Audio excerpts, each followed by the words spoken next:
Setelah mendengar pertanyaan Klein, Dun melihat keluar jendela menuju koridor yang menuju ke gerbang Canis.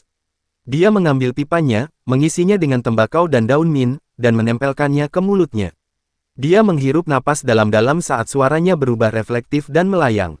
Hanya di rumah aku bisa menikmati rasa tembakau yang wangi dicampur dengan daun mint tanpa rasa khawatir. Klein, apa kau tahu tentang mitos penciptaan? Tentu saja, ketika aku menerima pendidikan dasar selama sekolah minggu, kami belajar membaca menggunakan The Reflection of Evernith. Di antara mereka, kitab kebijaksanaan dan surat-surat dari para pendeta suci menyebutkan mitos penciptaan.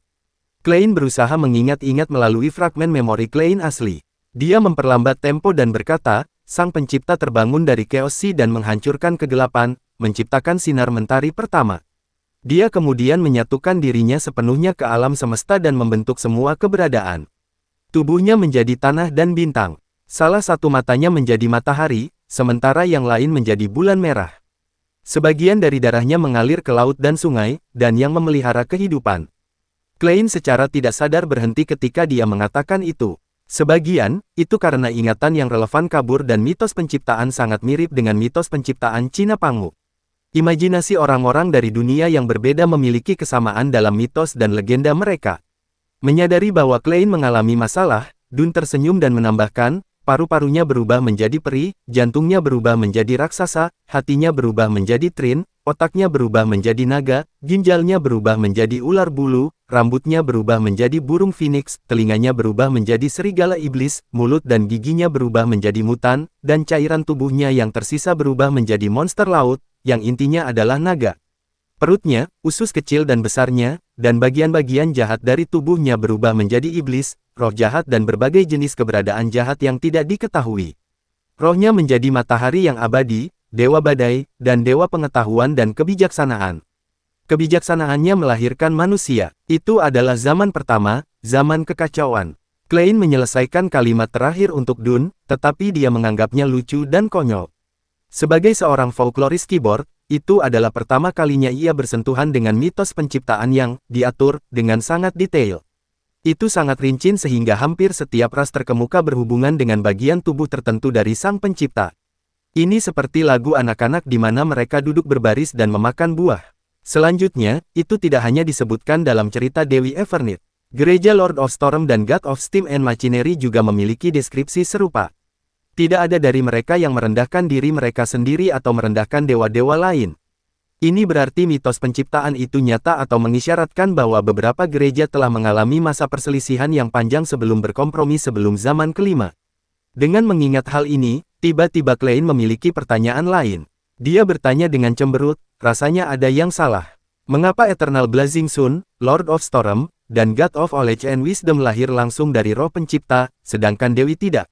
Dalam Reflection of Evernith's Prehistorical Records, Evernith Goddess hanya terbangun di akhir zaman kedua. Bersama dengan Lord of Storms, Eternal Blazing Sun, dan dewa-dewa lainnya, dia memberkati dan membantu umat manusia selamat dari bencana alam. Itu juga dikenal sebagai zaman ketiga, zaman bencana alam. Pada waktu itulah Mother Earth dan God of War juga muncul. Adapun God of Steam and Machinery yang nama aslinya adalah dewa keahlian, dia dilahirkan hanya di zaman keempat. Dalam pengertian itu, kedudukan di antara para dewa tampak jelas. Orang-orang yang lebih kuno lebih ortodoks. Itu sangat jelas. Ini juga menyusahkan para penganut Dewi Evernith. Dun Smith memegang pipanya dengan tangan lain dan alih-alih menjawab, dia kembali dengan sebuah pertanyaan, ulangi gelar penuh Dewi. Klein segera merasa seperti menusuk dirinya sendiri dengan pisau. Dia memutar otak dan mencoba yang terbaik untuk mengingat. Dewi Evernith lebih mulia daripada bintang-bintang dan lebih kekal daripada keabadian. Dia juga Lady of Crimson, Mother of Concealment, Permaisuri bencana dan kengerian, Nyonya ketenangan dan keheningan. Syukurlah, Ibu Klein adalah seorang penganut setia Dewi Evernith. Ketika dia masih hidup, dia akan membacanya setiap malam saat makan malam. Meskipun ingatan dari Klein yang asli telah terfragmentasi, tidak semuanya hilang. Apa yang dilambangkan Lady of Crimson? Dun bertanya dengan nada membimbing. Bulan merah. Saat Klein menjawab, dia langsung mengerti. Lalu dari mana Sang Pencipta berasal dari bulan merah? Tanya Dun sambil tersenyum. Satu mata, Klein dan Dun saling tersenyum. Ini tidak kalah mengesankan dari Lord of Storms yang dibentuk dari sepertiga roh pencipta. Adapun gereja-gereja Mother Earth dan God of War, mereka kemungkinan memiliki penjelasan yang sama. Namun, God of Steam and Machinery muncul lebih akhir dan sulit untuk menemukan alasan. Dengan demikian, gereja mereka lemah selama ribuan tahun terakhir. Hanya dengan penemuan mesin uaplah mereka mengambil kesempatan untuk benar-benar setara dengan dewa-dewa lain. Dun mengelus pipanya dengan lembut. Manusia lahir dari kebijaksanaan Sang Pencipta, jadi kita memiliki otak yang cerdas dan luar biasa, tetapi tidak memiliki kekuatan magis lainnya. Namun, dari mitos penciptaan, kita dapat membentuk kesimpulan yang sederhana namun jelas. Semuanya berasal dari asal yang sama. Berasal dari sumber yang sama, Klein mengulangi beberapa kata terakhir. Menurut kesimpulan ini, manusia yang dilindungi oleh para dewa mampu melawan raksasa, iblis, dan mutan. Secara bertahap, mereka menemukan cara untuk mendapatkan kekuatan Beyonders. Itu adalah dengan menggunakan bagian yang sesuai dari roh jahat, naga, monster, pohon ajaib, bunga, ataupun kristal, dan menggabungkannya dengan bahan lain untuk membentuk ramuan. Dengan mengkonsumsi dan menyerap ramuan, seseorang akan mendapatkan kekuatan yang berbeda. Ini adalah pengetahuan umum di antara studi mistisisme. Dun tidak menjelaskan secara rinci dan hanya memberikan pengantar singkat. Dalam proses ini, nenek moyang kita mengandalkan pengalaman yang menyakitkan untuk menemukan bahwa jika mereka mengkonsumsi ramuan kelas tinggi atau luar biasa, itu akan dengan mudah menyebabkan konsekuensi yang tragis. Ada 3 kemungkinan hasil. 3. Seperti apa? Desak Klein penasaran. Pertama, kematian mental dan kehancuran total tubuh. Setiap bagian dari daging akan menjadi monster yang menakutkan. Kedua, kepribadian mereka akan diubah oleh kekuatan yang terkandung dalam ramuan.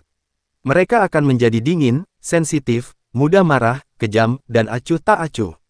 Ketiga, Dun meletakkan pipanya dan mengambil cangkir porselen dan menyesapnya. Kopi Vermo dari lembah sungai pas pahit, tetapi sangat harum. Itu meninggalkan aftertaste yang luar biasa. Apakah kau mau satu? Aku lebih suka kopi dari dataran Veina Potter. Tentu saja, aku hanya minum beberapa kali di tempat well. Klein dengan sopan menolak. Apa hasil ketiga? Gangguan jiwa. Menjadi gila di tempat, menjadi lebih jahat daripada iblis. Inilah yang dimaksud dengan kehilangan kendali. Dun menekankan kata-kata kehilangan kendali. Tanpa menunggu Klein mengatakan sepatah kata pun, dia meletakkan cangkir kopinya dan melanjutkan. Setelah lama bereksperimen dan mengeksplorasi, bersamaan dengan munculnya Blasphemy Slate, manusia akhirnya menyempurnakan sistem ramuan.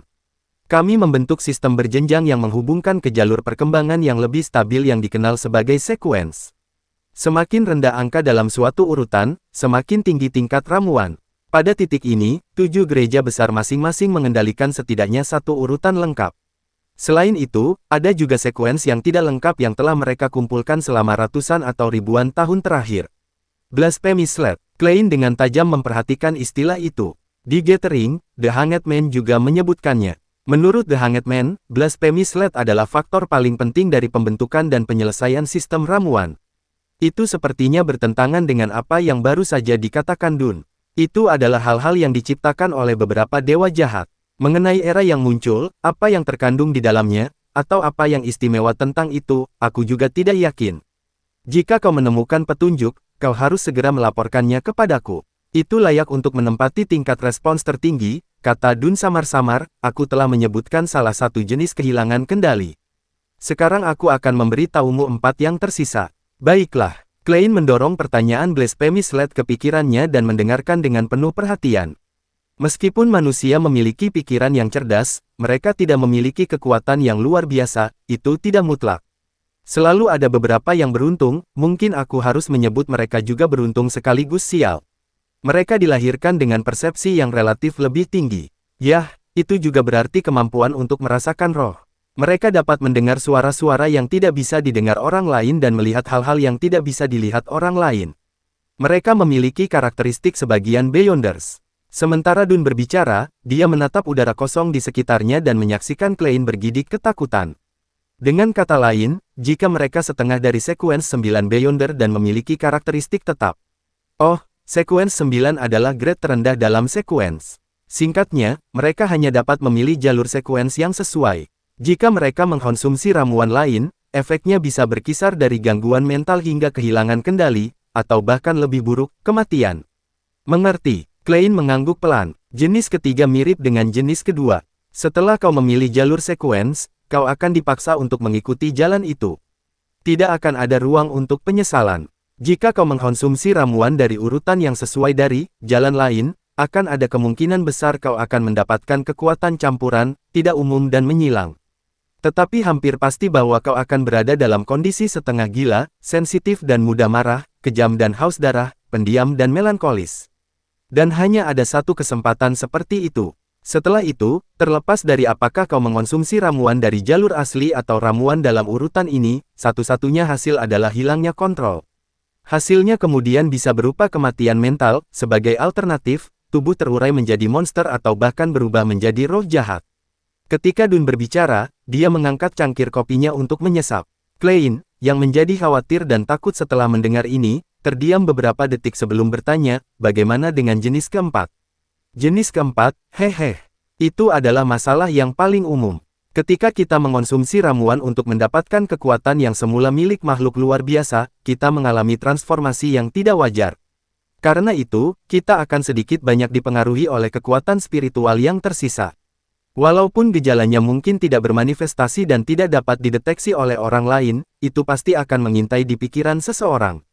Jika seseorang terburu-buru mengkonsumsi ramuan yang sesuai dengan peringkat yang lebih tinggi di urutan sebelum sepenuhnya memahami kekuatan luar biasa yang dibawa ramuan dan menghilangkan jejak halus, kegilaan akan menumpuk, meningkatkan kemungkinan kehilangan kendali. Dun tiba-tiba terdiam.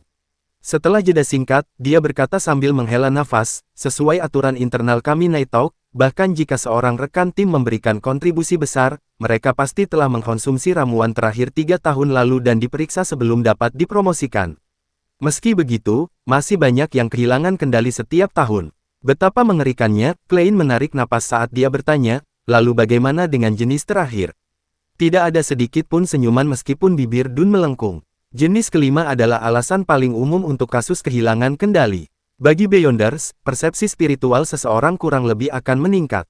Semakin kecil angka dalam urutan, semakin tinggi persepsi mereka. Karena itu, mereka akan mendengar apa yang orang lain tidak bisa dengar, melihat apa yang orang lain tidak bisa lihat, dan menemukan hal-hal yang tidak akan ditemui orang lain. Mereka terus-menerus bertemu dengan godaan misterius dan ilusi magis. Begitu mereka terlalu terstimulasi atau memiliki keinginan yang rakus, mereka perlahan-lahan akan kehilangan kendali. Ketika dia berbicara, Dun menatap lurus ke arah Klein, pupil kelabunya yang mencerminkan sosok Klein. Nada suaranya berubah suram ketika dia berkata, pendiri Night Talk, Uskup Agung Canis, pernah berkata, kami adalah penjaga, tetapi juga sekelompok orang malang yang sengsara yang terus-menerus berjuang melawan bahaya dan kegilaan.